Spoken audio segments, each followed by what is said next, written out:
Olá, Antárticos! Tudo bem com vocês? Aqui quem fala é a Paula e esta é a segunda parte do episódio de Paleoflora da Antártica com a professora doutora Tânia Dutra. Se você perdeu a primeira parte, eu vou deixar o link para o episódio aí na descrição, então vai lá primeiro e depois você volta aqui para você não ficar perdido no assunto. Não se preocupa, eu espero. Já foi? Então, venha comigo na segunda parte conhecer um pouco mais da paleobotânica da Antártica. Quais são os métodos mais utilizados para estudar a diversidade e composição da paleoflora da Antártica? Aí, outro aspecto que a gente sai do Brasil, tendo se formado até de colegas, professores, né, meus colegas, acostumados a trabalhar apenas com as rochas sedimentares, que se surpreenderam também com isso, né? Se existe um grande valor da pesquisa antártica, talvez essa seja uma das grandes contribuições, porque tivemos que nos adaptar e buscar dados que mostrassem esses aspectos. Tá? Duas coisas são presentes nos fósseis da Antártica. Uma é o fato de que algumas vezes eles foram recobertos pela cinza vulcânica, outras vezes eles foram destruídos pela presença da lava. Quando a lava passa na raiz de uma árvore, ela faz a árvore cair e queima, né? Mas a nuvem ardente, se ela já tiver menos, com temperaturas mais baixas, vamos usar um termo simples, morna, né?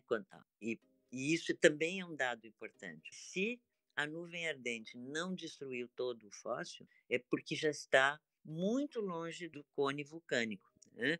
Então, são áreas que já o vulcão estava bem longe, né? E que, portanto, a cinza, o depósito de surgência, já estava quase frio e estava caindo suave nos restos. Né? No caso lá da Pompeia, por exemplo, a estátua é quase uma estátua das pessoas, é oca por dentro, porque o organismo, as partes moles dos dentes, elas foram destruídas pelo calor ou por algum animal que após a morte tenha ido buscar isso. Mas por fora, eles são cobertos por uma casquinha, e essa casquinha e que mantém a forma. É muito drástico tu olhar o museu, porque as pessoas estão com o rosto com a que tu pode ver o desespero prévio à morte, né? Quando essa cinza quente caiu sobre eles. E o desespero de fugir o mais rápido possível da presença do vulcão. Mais longe possível já havia uma chance maior de vida, né? Então, na coleta, isso tem um efeito, que tu vai lidar com uma rocha que não é tão má quanto as rochas sedimentares. Então, nós temos um grande aliado na Antártida. Durante o inverno, vamos começar pelo verão. Durante o verão, a água da chuva e do mar e dos rios, ela penetra nas camadas de rocha, no limite entre uma camada e outra, a água tem idade de penetrar.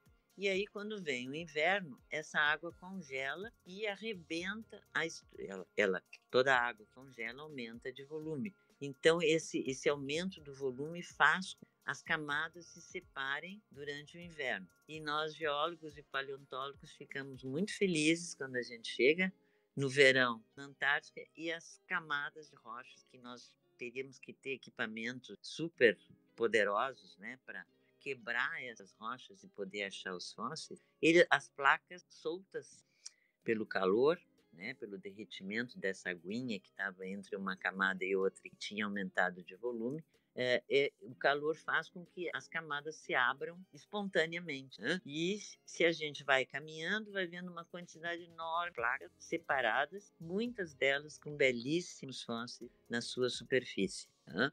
Seria muito se nós tivéssemos que usar o método que a gente usa nos nossos campos, né? De martelinho, verdade? Para fósseis, às vezes, nem dá para usar um martelo muito poderoso, porque tu poderia destruir todo o fóssil. Lá, a natureza se encarregou de abrir para nós as camadas e encontrarmos, ao caminhar, fósseis em camadas no chão com belíssimas preservações. Tá? Então, o método vai depender muito da natureza. Para separar, para fazer a mesma coisa que a água fez, nós teríamos que ter retroescavadeira, teria que ter uma série de equipamentos que tenham força suficiente para abrir essas camadas, porque elas não abrem espontaneamente como a gente está acostumado.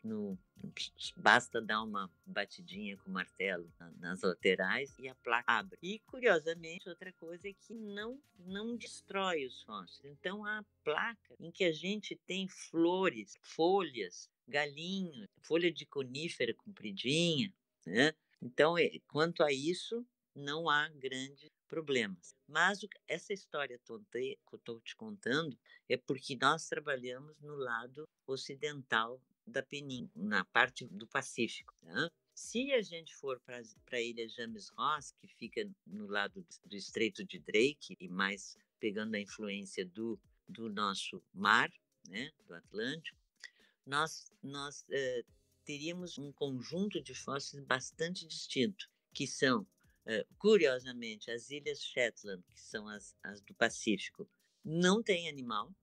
Essa ilha de Rei Jorge, onde nós trabalhamos, ela não tem nenhum, são quase 20 anos já de trabalho nessa ilha e nunca apareceu um resto de animais, da existência de uma fauna.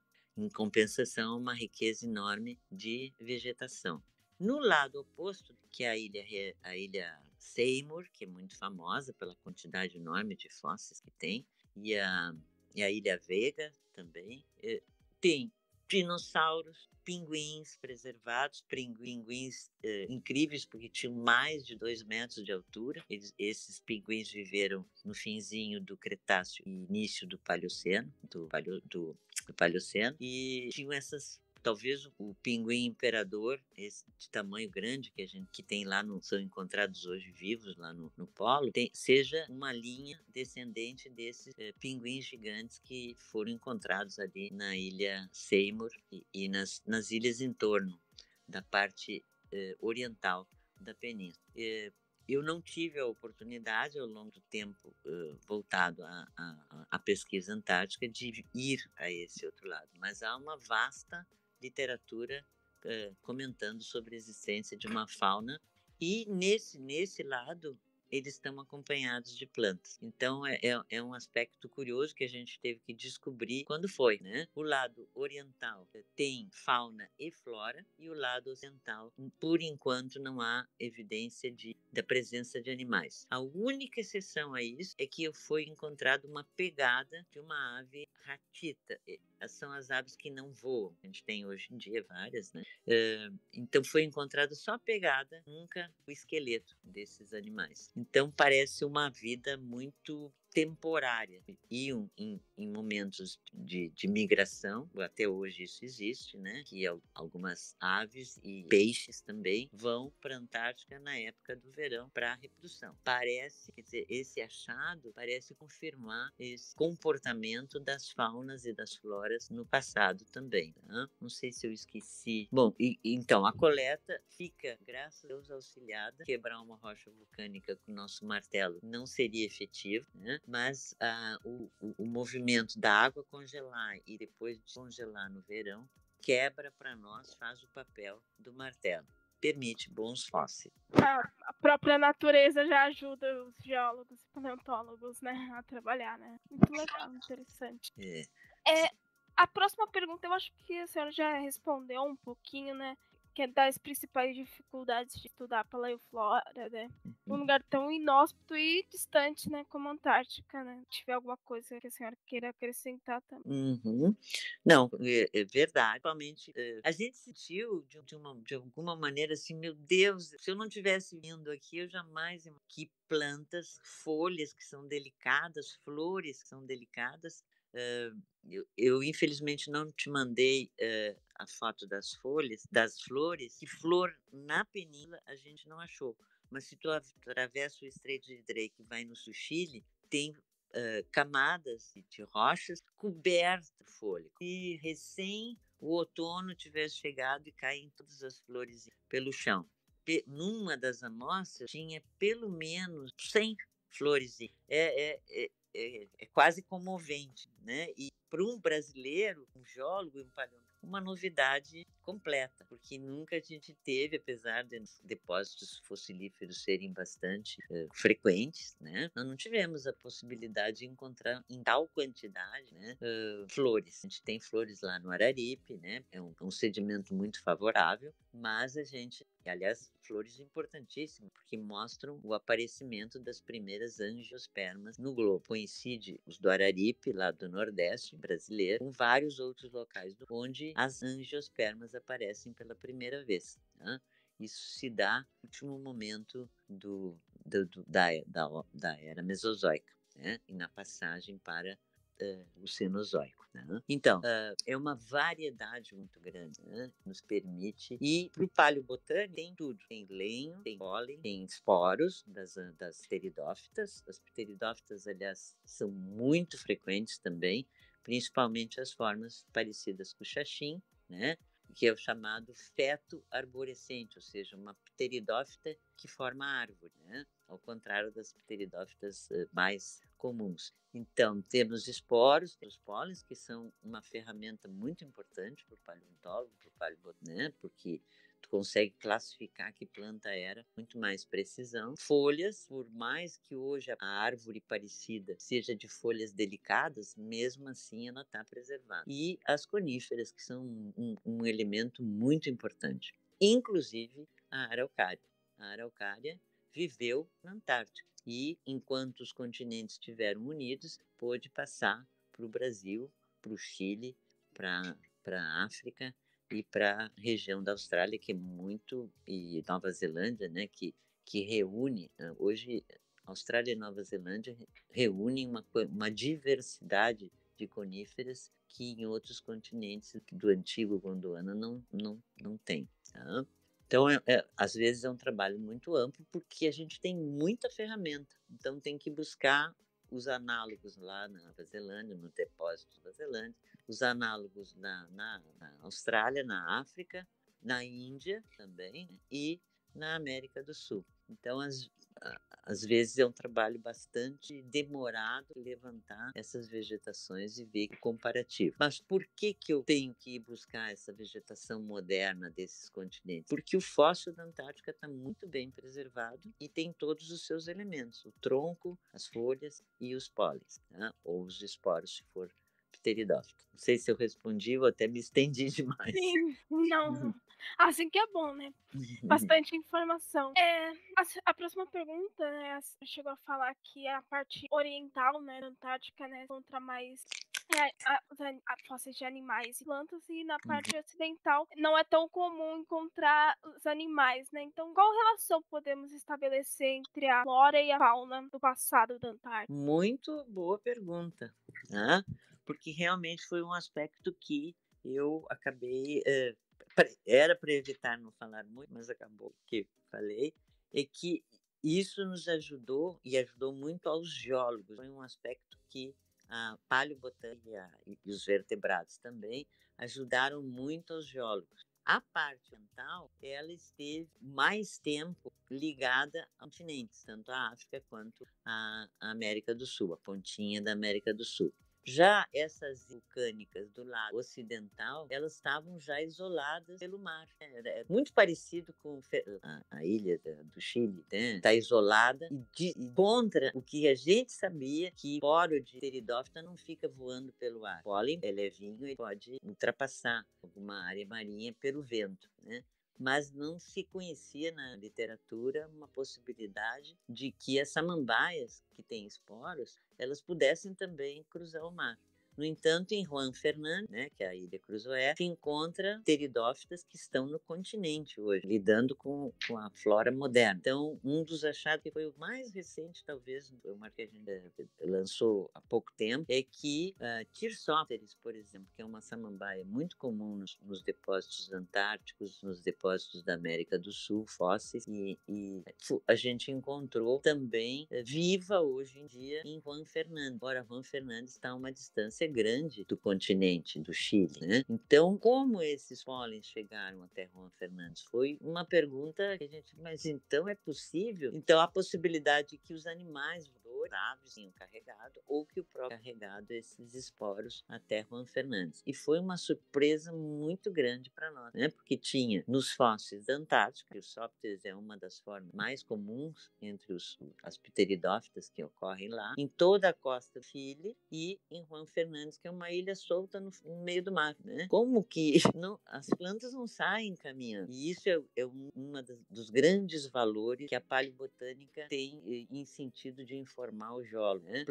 Animais, quando sentem que o ambiente não está bom para eles, não tem mais comida, não tem mais vegetação, eles vão buscar outros ambientes onde possam manter a sua vida. A planta não tem essa possibilidade, né? Ela resiste muito bem ao clima e morre também muito facilmente se o clima mudar. Então, ele é um ótimo informador paleoclimático e também paleogeográfico, né? Porque se a gente sabe que as plantas não atravessam o mar, né, como alguns animais podem fazer, então é porque aquele continente estava muito ligado a outros continentes onde aquelas plantas existiam. Então, elas podiam migrar. Então, esse elemento que a paleobotânica pode ajudar o biólogo pólenes, vamos falar, porque são muito úteis para desenhar os mares passados. Eles caem, às vezes, dentro do mar e podem preservar, né? Então, pólen, nesse sentido, ele já não é tão útil no sentido paleogeográfico, paleoambiental, mas sendo bom. Então, como eu te disse antes, tu pergunta também sobre que método te usa, além daquele de coletar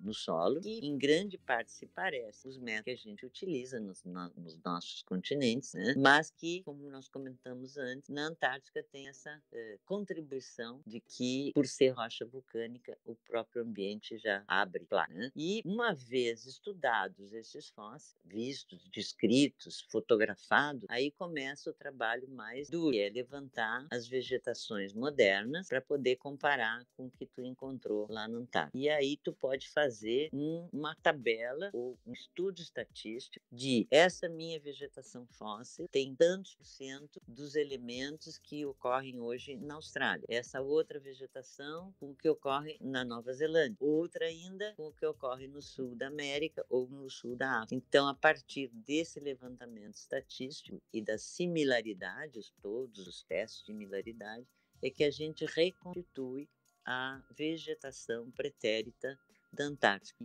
E esse trabalho mostrou que a Antártica realmente pertencia ao Gondwana, era uma placa do Gondwana que ficou até o fim do Cretáceo, pelo menos, junto, né, formando uma grande área de terra, que é o Gondwana. E o outro aspecto é que o clima parece muito, ou se parecia muito, com aquele que hoje nós temos nas zonas temperadas, porque a vegetação que a gente encontrou na Antártica não é parecida com o Equador. Não são formas de plantas ou de animais que vivam em zonas tropicais. E sim, tem muito maior semelhança com os organismos e plantas e animais que vivem nas zonas temperadas.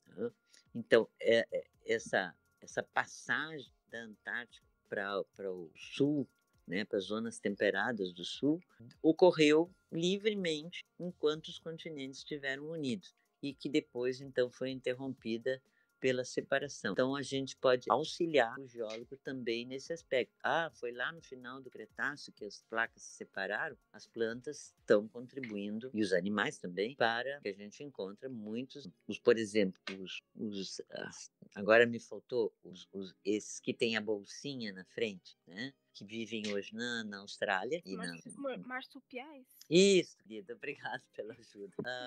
Eles vivem hoje, né? São conhecidos por serem habitantes da Austrália e a gente encontra muitos fósseis desses marsupiais nessa ilha Seymour, que é no lado oriental da península. Será que eu cumpri? Tinha dúvidas? Não, acho que sim.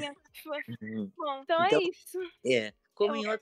Como em outras áreas da biologia, a aplicação de dados estatísticos tem se tornado muito importante. Hoje, um bom paleontólogo tem que ter uma familiaridade, né, com essas técnicas de abordar a sistemática, junto com as avaliações estatísticas. Bom, então é isso. Eu agradeço muito ter aceitado participar do podcast e eu gostei bastante da nossa conversa. Acho que vai ser o melhor episódio. Assim que o episódio for ao ar, eu te mando, se eu quiser, né? Uhum.